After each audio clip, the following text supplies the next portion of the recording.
the spark in the darkness. They ruled with fear, and for generations, it worked. The Threx dominion had stretched across the galaxy for nearly 1,000 years. Its roots grew from a once noble race of conquerors, who evolved into tyrants cloaked in protocol and brutality. Dozens of civilizations had knelt before them, some extinguished, others mutilated into obedience. Where diplomacy failed, firestorms followed. And so, the galaxy learned to fear the Threx. But fear, as always, breeds arrogance. The Council of Submission. Once a cycle, the Threx High Court convened the Council of Submission. Representatives from subject species gathered at the throne world, Caraxos Prime, to offer tributes, wealth, technology, soldiers, and occasionally, something more symbolic. In the 238th cycle, the humans came again. Still new to galactic politics, Earth's delegation remained small.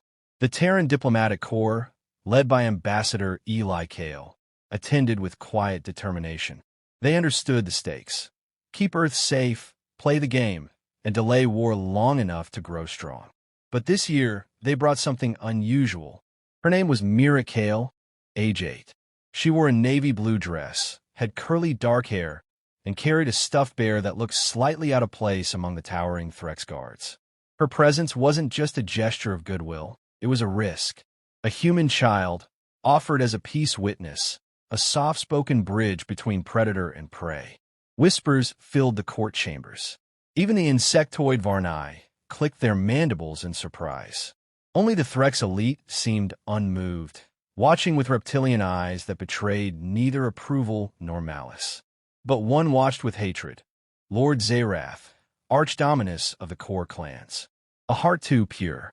Mira adjusted quickly, far faster than any diplomat expected. She didn't understand galactic politics or oppression. She simply spoke with kindness. Her days were spent with scientists, entertainers, and alien children, where she laughed and listened with that uncanny human ability to bond. Over weeks, she became a symbol of unity in the court's shadows. The Threx mocked it as a circus trick, but other races saw it differently. Myra's presence was a reminder of a time before subjugation. Lord Zerath hated the symbolism. To him, Mira was not an ambassador. She was an infestation of human sentiment. He saw her as an insult. The Dominion, reduced to tolerating children, so he devised a demonstration. The breaking point. The Day of Silence approached, a ritual event where all species swore renewed loyalty under the towering pillar of conquest. Broadcast across the galaxy, the event served as a reminder. Peace exists only under Threx control. As the pledges began, Ambassador Kale stepped forward with Mira by his side. She held his hand and smiled as the cameras turned toward them. Then Lord Zerath spoke. A child cannot represent a species. This is not innocence, it is weakness. And weakness must be culled. No one moved fast enough. In one elegant, cruel motion, Zerath unsheathed his ceremonial glaive and struck Mira down. A flash of red, the sound of her small body hitting the marble floor. Silence. Blood stained the stones of Caraxos Prime, and a galaxy watched in horror. Mira didn't scream. Her last breath was a whisper that echoed through every translator node. Daddy said we don't start wars, but we finish them. She died before her father could reach her. Ambassador Kale dropped to his knees, cradling her. His eyes didn't cry. They burned. Lord Zerath turned, triumphant, and raised his glaive. Let this be a lesson. And in that moment, he sowed the end of the Dominion. The world goes quiet. The Terran delegation left without a word. No protests. No retaliation. No threats. Within hours of Myra's death, Earth closed its borders. Every human ambassador was recalled. Every colony fell into total silence. Commercial channels went dark. AI trading stations disconnected. Even Earth's satellite network changed frequency. A signal to the galaxy. You are no longer welcome. The Threx laughed. They believed humanity had been broken. But others paid closer attention. A Varnai smuggler noticed that Terran freighters had stopped shipping luxury goods and started importing alloys in bulk. A Kolari pirate intercepted a message from Mars. Forge everything. An old proxy archivist wept as he read a single intercepted order, full Saturn ignition authorized. And then Earth simply vanished from the galactic conversation. But the stars around it began to move. The first glimpses of war. Scout drones near the Sol system went missing. A Threx listening post at Tau Ceti reported impossible energy spikes before it fell silent. At EOS 6, a Dominion patrol cruiser recorded a fleet of unknown black ships. Sleek, silent, no comms, no identification. Each vessel had a symbol carved onto its hull. A child holding a bear, backlit by fire. They didn't fire on the cruiser. They just watched it. Then they turned and jumped back into the void. That was the final warning the Dominion would ever get. The humans were no longer diplomats. They were preparing to finish the war that began with the blood of a child. We finished them. The galaxy remembered Miracle. But Earth? Earth remembered everything. They had not forgotten the blood that stained the floor of the Threx High Court. They had not forgotten the laughter of Lord Zerath. Most of all, they had not forgotten the moment their child, our child, was slaughtered in the name of galactic dominance. For 18 months, Earth remained silent. But it was not idle. It was forging vengeance. The silence before the storm. The Sol system became a fortress.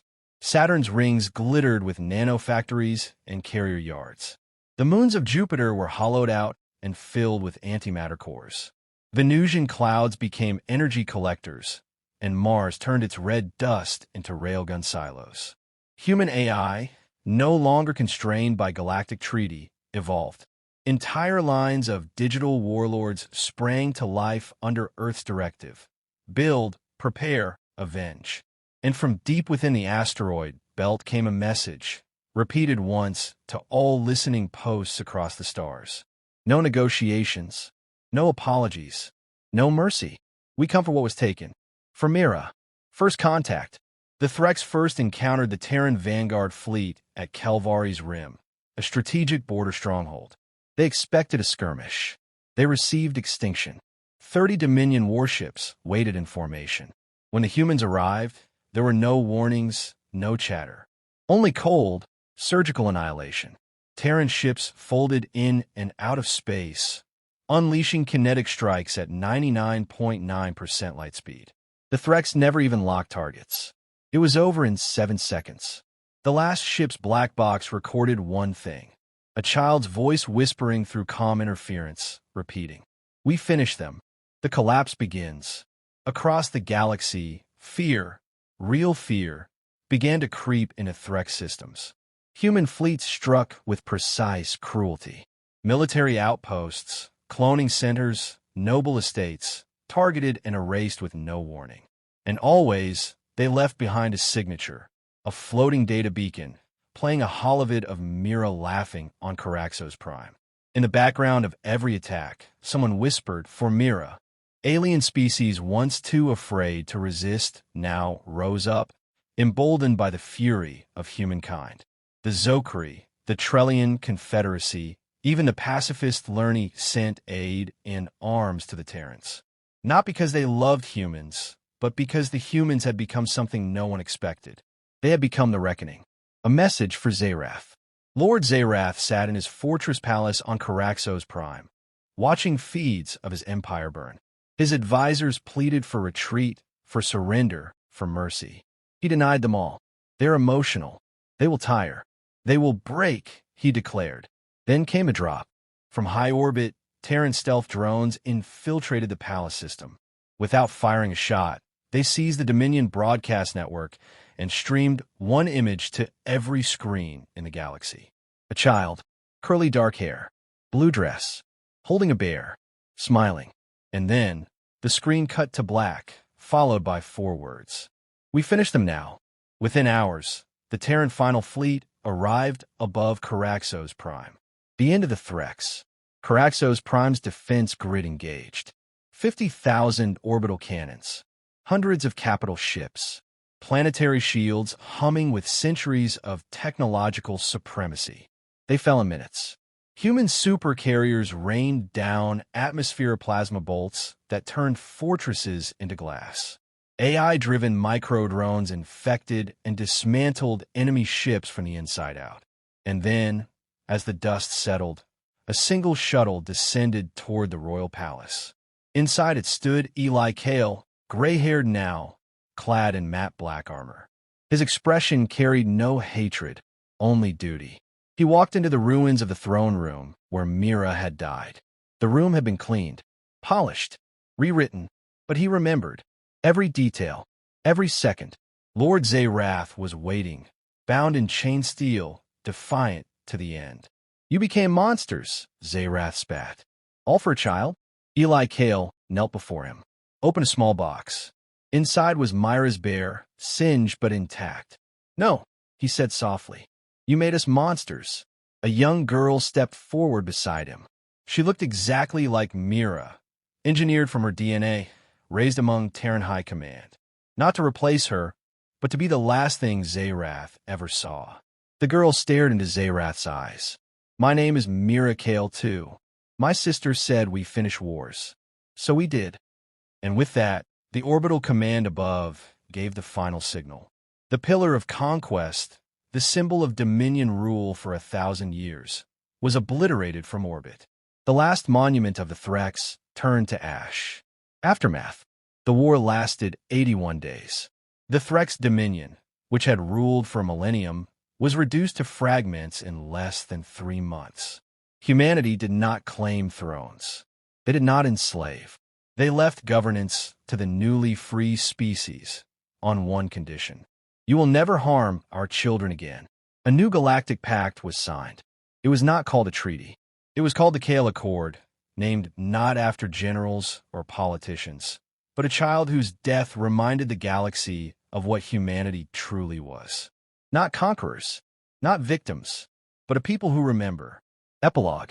In a small garden on Luna, beside a quiet lake, sits a single statue. Not a soldier, but of a child holding a bear, smiling at the stars.